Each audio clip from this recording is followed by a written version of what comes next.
മന്വന്തരത്തിൽ മഹാമാരിയിൽപ്പെട്ട് മന്നിടമൊക്കെ നിറഞ്ഞ നേരം വടവൃക്ഷപത്രത്തിലുണ്ടായ കുഞ്ഞഹോ വേഗം വളർന്നു വന്നു.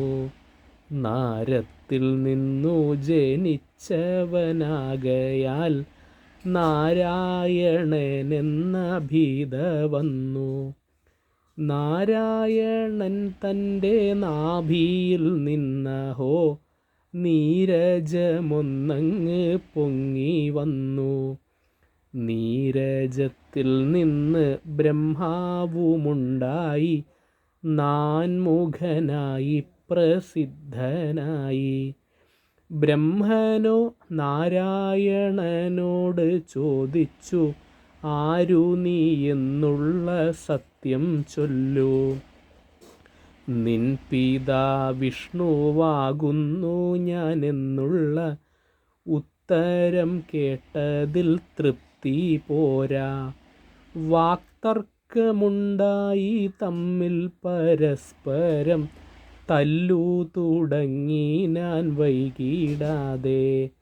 വർഷങ്ങളേറെ കഴിഞ്ഞിട്ടും തീരാതെ നിന്നപ്പോൾ കണ്ടു പ്രകാശസ്തംഭം.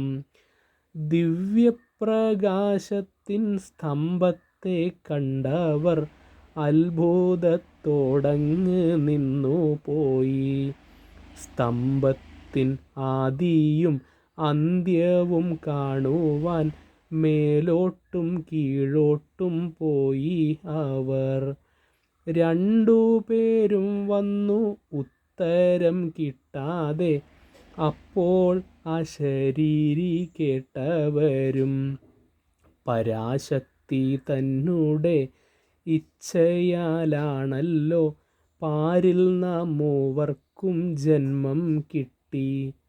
സൃഷ്ടിക്കു ബ്രഹ്മനും സ്ഥിതിക്കു വിഷ്ണുവും സംഹാരത്തിനായി ഞാനും വന്നു. നിങ്ങൾ കണ്ടിട്ടുള്ള സ്തംഭസ്വരൂപത്തെ